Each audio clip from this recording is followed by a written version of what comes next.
That's it. So we're live. Welcome everybody, wherever you are in the world, whether it's good morning, good afternoon, or good evening, or if you're watching it on playback, wherever you are.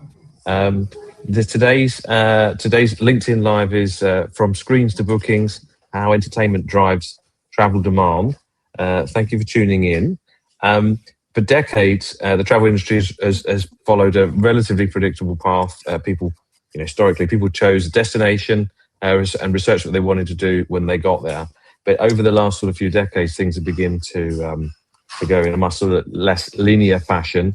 I think we can all think back to the trend maybe of Lord of the Rings and people going to places like New Zealand because they've seen it on a movie.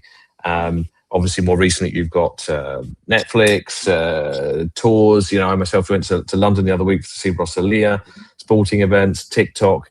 The pace at which things have changed. Before maybe it would have took a long time for something to build, but now that's happening much more immediately. So the question that we're asking here today is, does entertainment influence travel?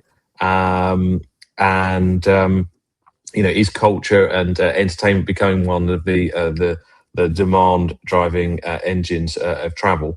To discuss it today, I'm very pleased to have an excellent panel of industry experts. We've got Carlos Cendra, who's the Chief Marketing and Communication Officer at the Data Appeal Company, one of the best and leading travel intelligence platforms that helps destinations and travel companies understand demand. We have Ismael García, who's the Chief Marketing Officer at Civitatis, which is quite literally the leading biggest tours and activities platform for the Spanish and Portuguese-speaking markets by a long way. And not least, Roberto Bermúdez, ex-colleague as well, for Managing Director at NexusCube, which is a B2B marketplace that's part of GoNexus Group, and is a leading experiences and mobility travel group with around 7 million net bookings per year. Thanks, guys, for being here. Everybody good already? Good. Yeah. Okay. Let's have this one out. Thanks for your time. So let's start with you, Carlos. Let's have a look at the data. Looking at these things from a sort of travel intelligence perspective, are we seeing a structural shift in demand patterns driven by culture and entertainment, or are these sort of still isolated spikes? Is it still really just Lord of the Rings or the World Cup or a Rosalia tour or something like that? Tell us what are the signals that you're seeing? Yeah, well, first of all, thank you for having us in this interesting session. As you mentioned, what we're seeing is a global pattern in terms of how the experience-led traveling is increasing since the last, let's say, 5 to 6 years. We've seen a very consolidated trend in terms of moving the decision-making into experiences rather than places, which is very much connected to what you mentioned, Roman, about this kind of events that could be nowadays very much music events, but also sport events, etc., etc. In fact, we had a study. We calculated how experiential traveling, again, very much connected to these kind of events, has been increasing 8 percentage points globally towards other different motivations to travel, like the most traditional, which is basically culture, family activities, sunbathing, etc., etc. This is in one side as a more, let's say, a more broad trend in global travel demand.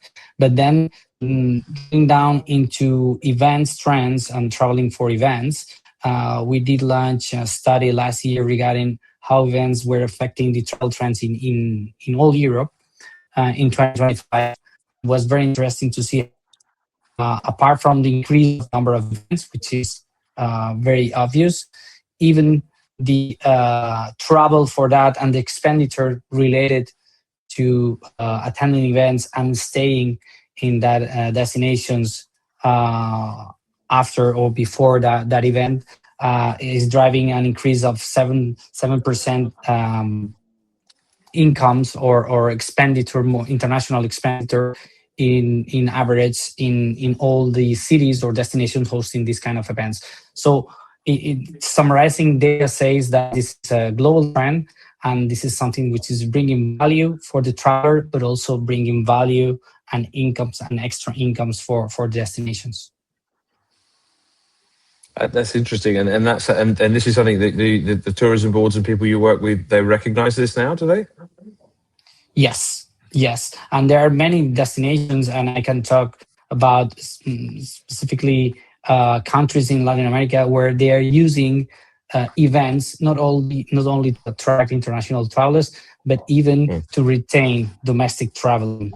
I mean, those markets that are more outbound markets than inbound, since their citizens are traveling abroad for having their vacation or for having that kind of experiences, realize that by organizing this kind of, especially let's say music events, they can retain those travelers into their country and also their expenditure, which is one of the key things as well.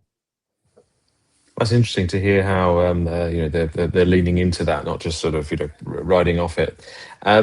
Ismael, turning to you, and you guys experience at Civitatis. So I hear that you've seen sort of strong booking increases linked to cultural moments like Harry Potter, Outlander, Coldplay, or Bad Bunny. I think that's a great example. I mean, based on what Carlos is saying, obviously these things, they have an impact. But it seems that also this isn't just about the fact that these events are happening. They become viral.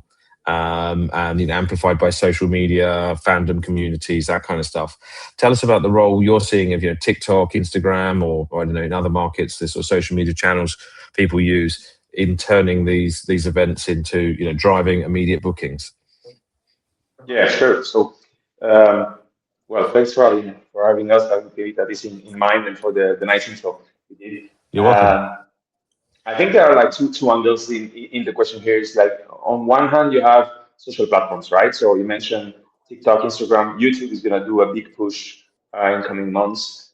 Those are collapsing the distance between feeling something about a place, seeing something, creating this fear of missing out, and then booking it, right? It used to be a few months ago, years ago, it was like inspiration, then research online, then decisions weeks later.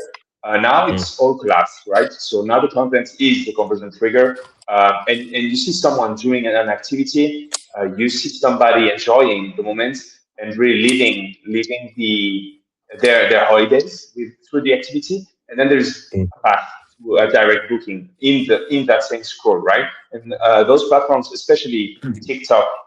I'm saying that YouTube is going to come with some news here, but TikTok is trying to move into that transactional layer with TikTok shopping, TikTok search, TikTok travel ads, TikTok Go, TikTok Taco. They're launching so many products and trying to really move that into that transactional layer. So it's going into that direction. Every time we speak with users, inspiration, but not only inspiration, research happens there, and all our content creation is done to really adapt to that. So I think that's the first angle. The second is you're mentioning the Bad Bunny example, and I think that one is great. Right? Like, you have fan communities there, and with Bad Bunny in Puerto Rico, we see bookings going up 230% last year, and in the first 2 months of this year, they were 5 times higher than the previous year. Right, so the curve here, which is an explosion, isn't media plan. It's not the destination, the Puerto Rico doing marketing campaign. It's really like creating that entertainment, that content that then is amplified by social media. But yeah, it's a very strong example, I think. Okay, so to some extent, we're now living in a world where it's the experience is coming first, and not and really experiences, not like I want to go to the Eiffel Tower, but actual experiences are coming first, and the everything else, the flight and where am I going to stay, it's all coming second. Is that's sort of the way you see it going? Absolutely.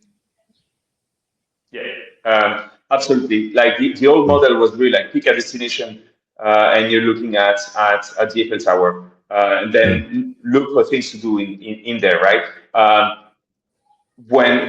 I think you mentioned a couple other examples here. Right now, it's not incidental. You choose a destination because you want to do something there. Two favorite examples here for me is the Champions League final in London, June 2024. You have Real Madrid playing there, and we saw in our booking data. So it's not a panel. I'm not asking in the streets to people. I'm seeing the data, and the sales in that moment, in those days, went 33% year-over-year growth. Oh, wow. For a destiny like London, which is already massive, so we're not talking about the small destiny that goes 33% above. It's already a massive corridor, Spain to London, that increases. The same dates the following year, no final, bookings fell 15%, right? So same city, same June. The only variable there is the events. And so people aren't really choosing London, they're choosing the match, the game. We would probably see that during World Cup.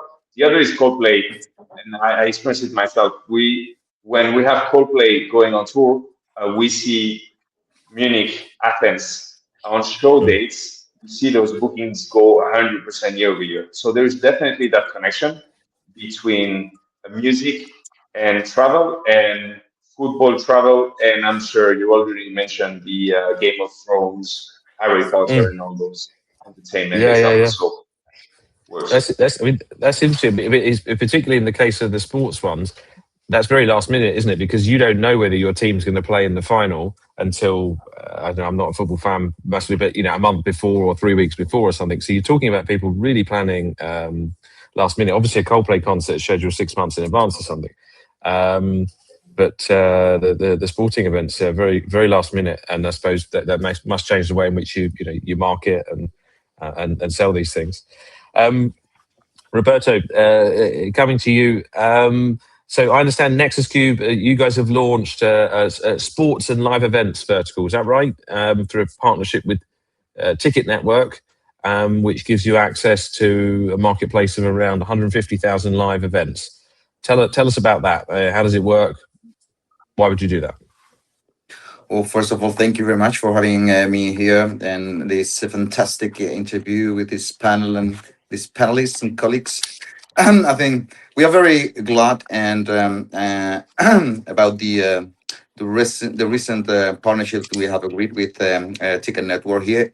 They have been in the industry for the last more than 20 years, very focused in live events, which means more than any other thing, sports events and concerts. But there are more than 55,000 of different options. Once you are in there, it's a complex market, so that's why we decided to go and partner with the ones that have been there for a long time.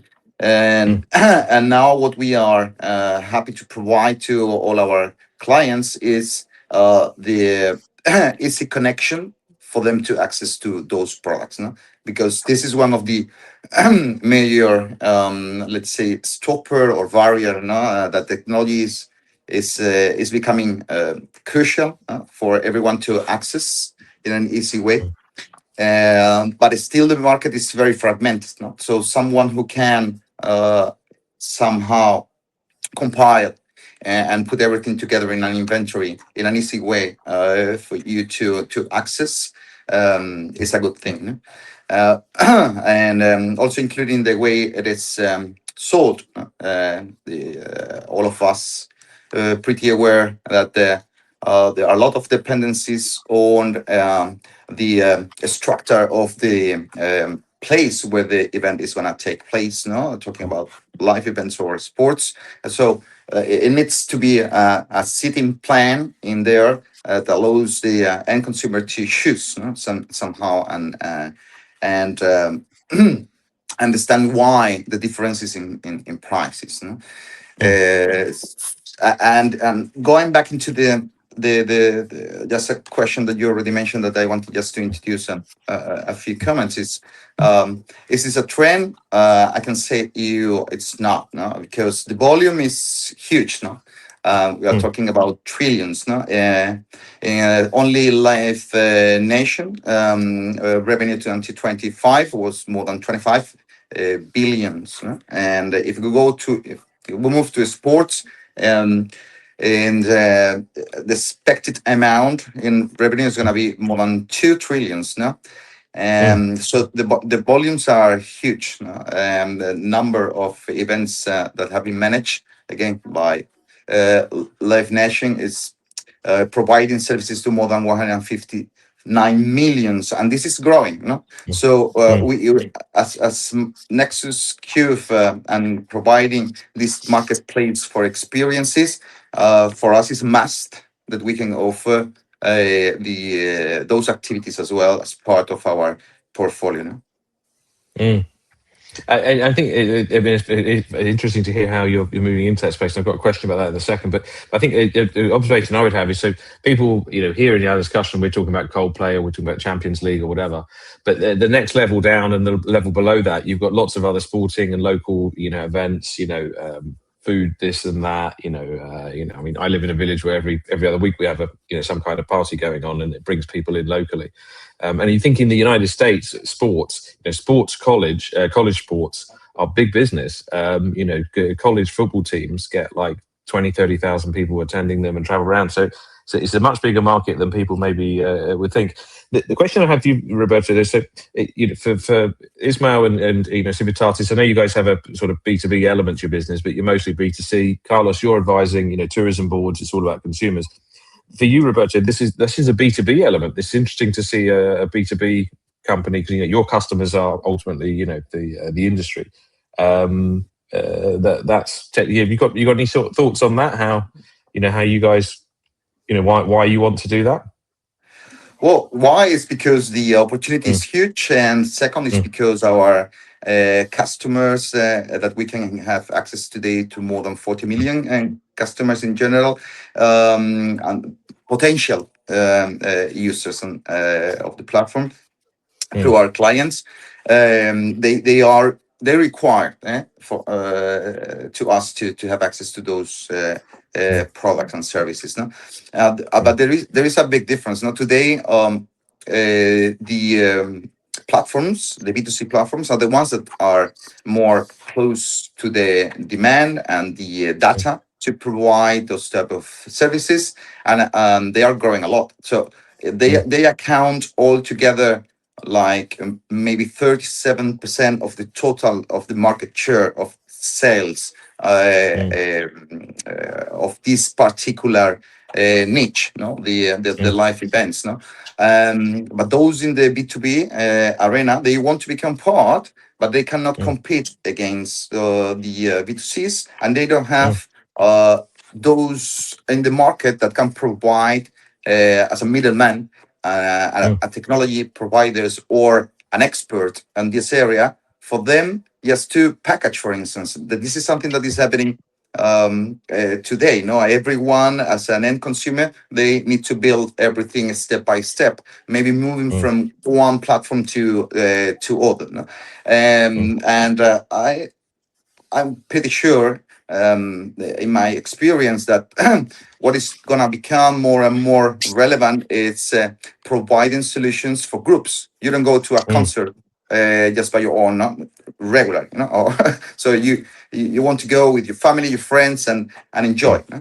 And this becomes then part of your journey. Are you starting one point, one destination, or you starting another destination, and then you move to the destination where you're gonna be having your events, no? And then you do a combination, and you take the opportunity that you are already there just to visit all the things, no?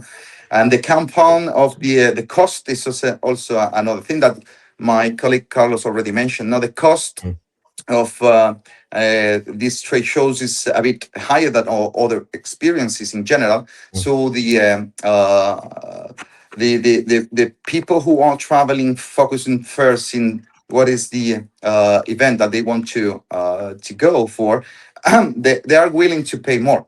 And this is Mm. an statistic, no? In average, they are spending at least 2 times more than a regular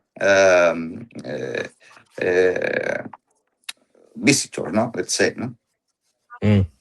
So you see, so the B2B play here is that people like you can now help, companies like, say, Isma's company, where they're getting the demand because they've got the tickets or whatever, but they don't have the experience in the flight, the accommodation, the transfer, and all the rest of it. And are you guys working together? Are you already partnering, or?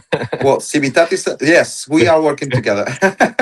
But Fantastic. I mean, I think these bundles, we are not ready yet. So this is going to come in the future. No, anyone in the market is already offering that. Maybe one of my client, a tour operator, because I normally sell to tour operators or travel agencies, they can create those packages in a dynamic or a static way. But first, they need to have access to those products. No? So I'm very happy and glad that we collaborate with Civitatis in many different ways. And they are doing great. So I really support what they are doing, what they have done, and what they are doing in the future. So happy to be here sharing with Ismael. Warms my heart. And then, so the next question, I suppose, is for all of you. Obviously, this is a sort of evolving, changing, demand-led environment.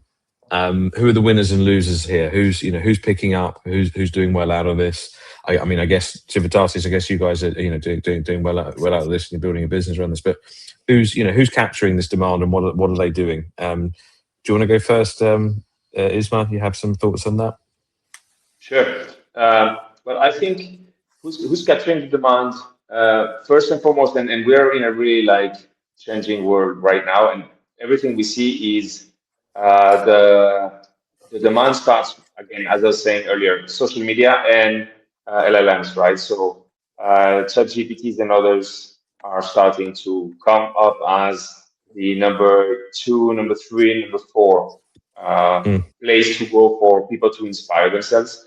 On top, obviously, social media is there. So I think those are the places that are channeling that demand.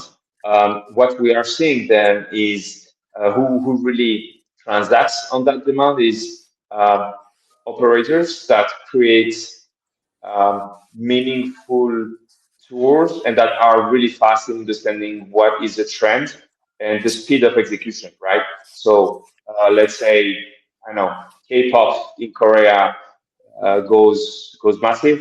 The first operators that launch a guided tour in a place that makes sense and where you can attract that trend.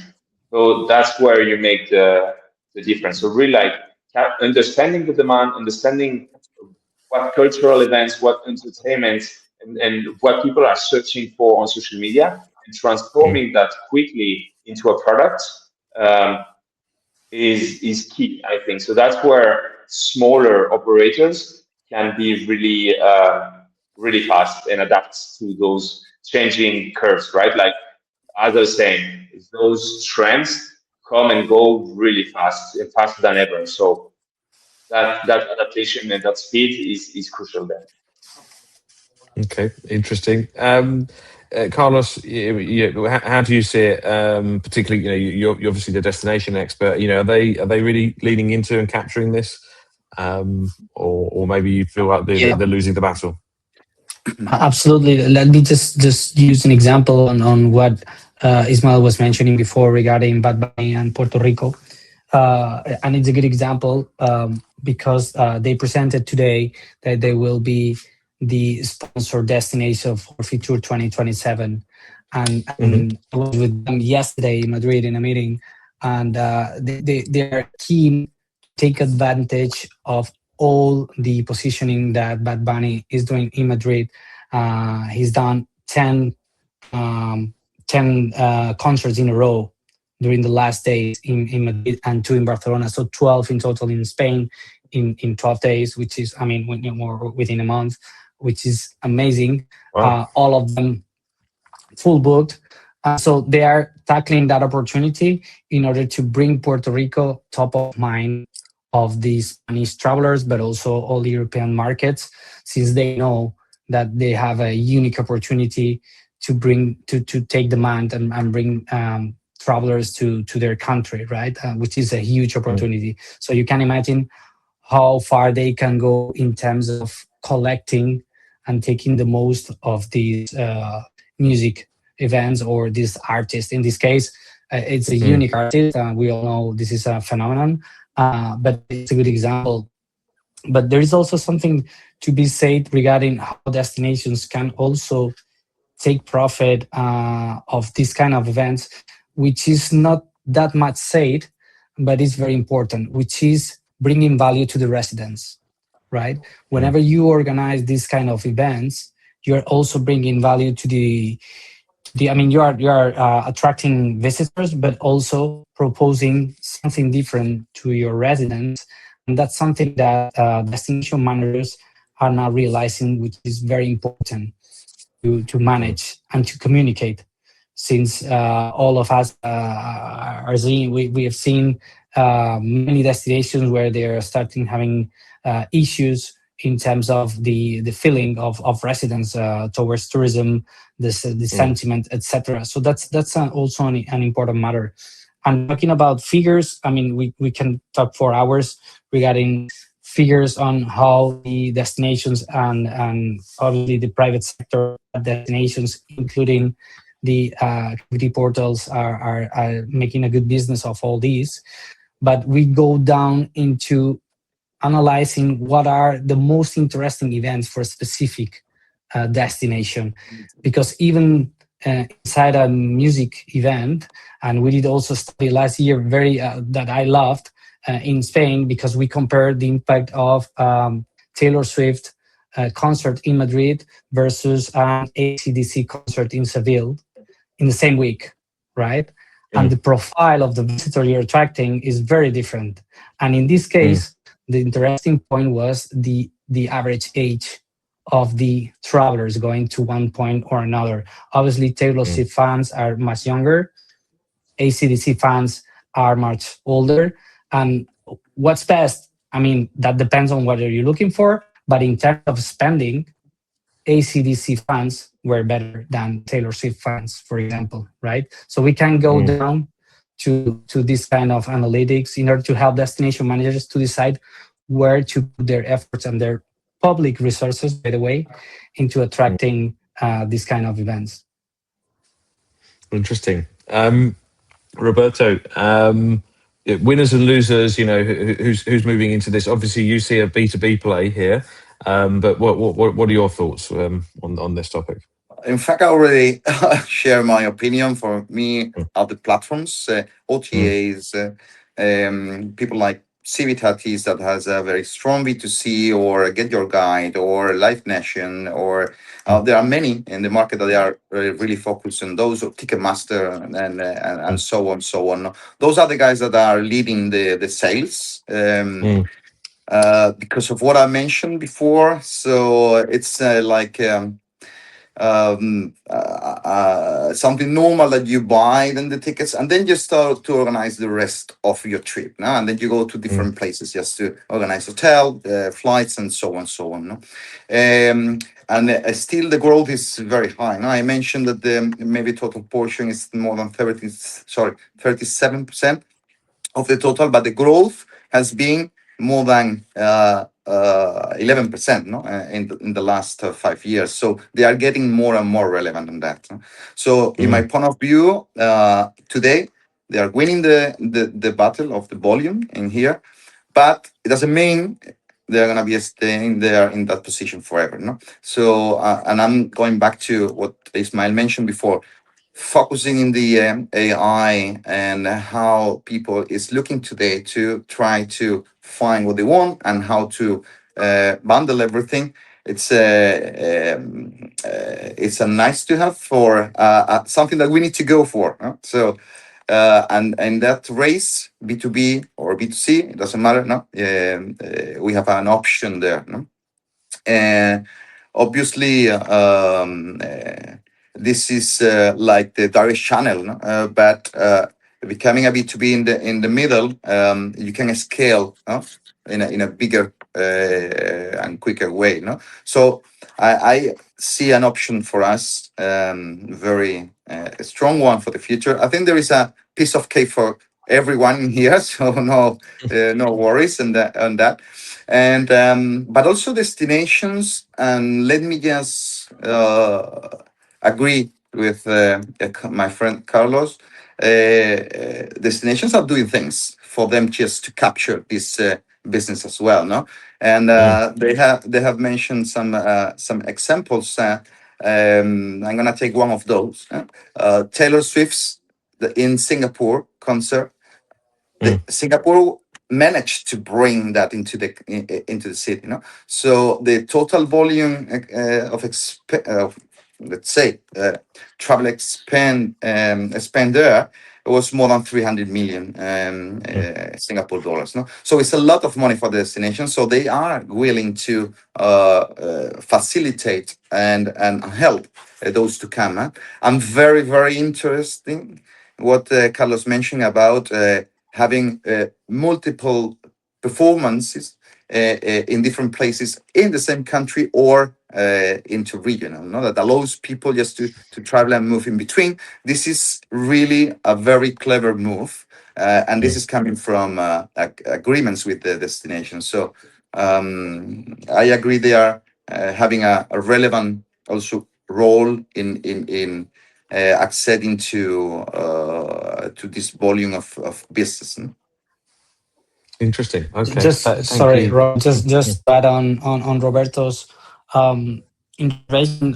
In fact, there are many destinations today using events, any type of events, in order to tackle seasonality, in order to better redistribute the tourism activity around their territory, etc., etc.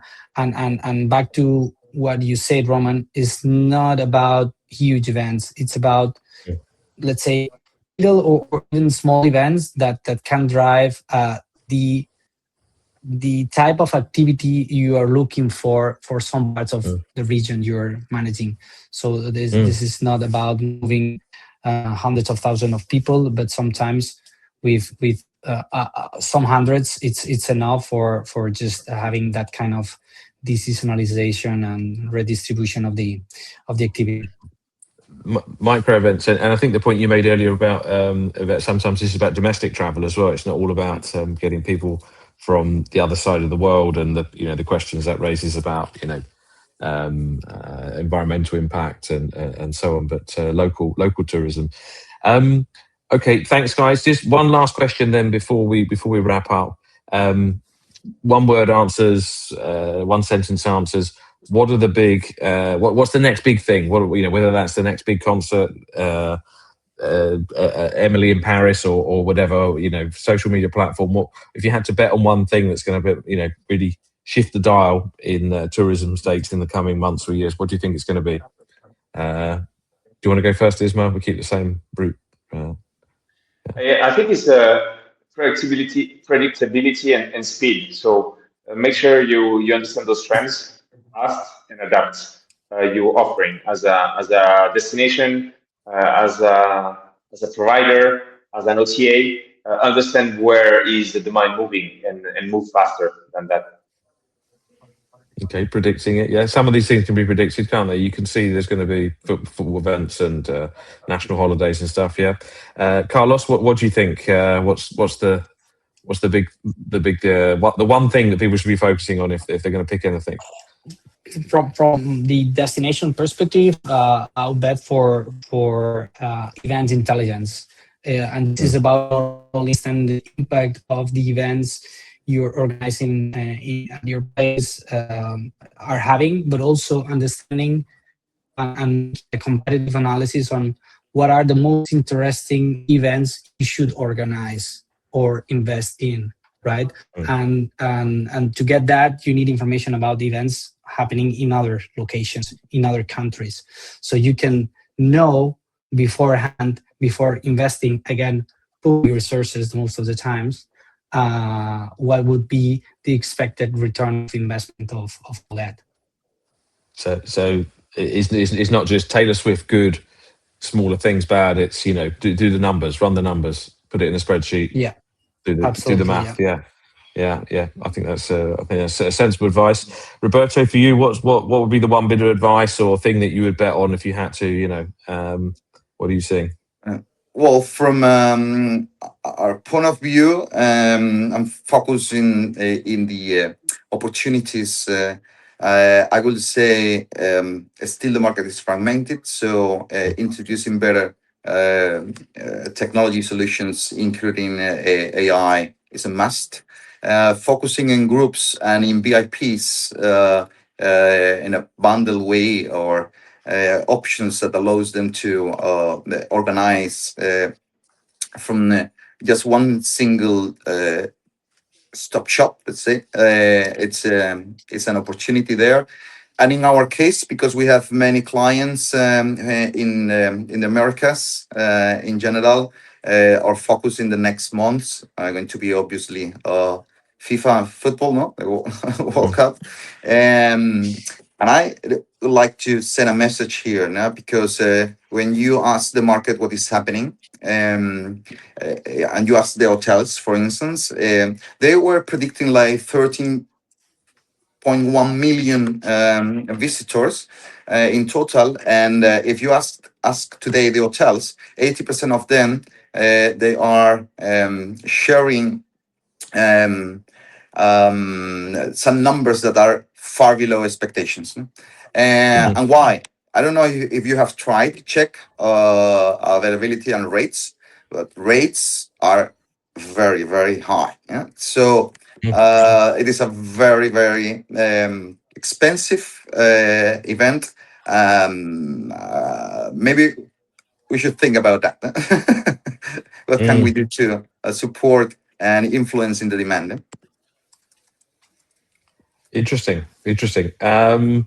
For me, if I had to sort of, you know, pick any one opportunity, I think it would be focusing on the ancillary opportunities, not just selling the obvious, you know, tickets and transfers and stuff. But we've got a client called Interlinked, we can plug them, who work with the airlines to help them cross-sell retail goods. So when people book a sort of sun and beach destination holiday, they get an email saying, "Have you bought buckets and spades or sun cream?" And when they book to go to the mountains, they get the sun cream, so they get the winter sports stuff. And I guess you probably could, you know, use that tech to work out whether people are going to a Taylor Swift concert or an AC/DC concert, and sell them, you know, whatever it is that they're likely to have there. So I think there's lots of opportunities for people here to provide value and grow successful businesses. Isma, Carlos, and Roberto, thank you very much for your time and insights today. This has been very valuable. I can say already we've had the most amount of people dial in live for our one of our LinkedIn lives, and over the lifetime playback value, I'm sure we'll get lots of feedback. If everybody could all share and publish this on their LinkedIn and promote it, I'd be grateful. Thanks for those of you dialing in, and I hope everybody has a great day and that we're all successful in capturing this demand for you know, entertainment, cultural-led travel. Thank you very much. Thank you. Thank you, Carlos. Thanks, guys. Thank you. Bye-bye. Bye-bye, everybody at home. Thanks for dialing in.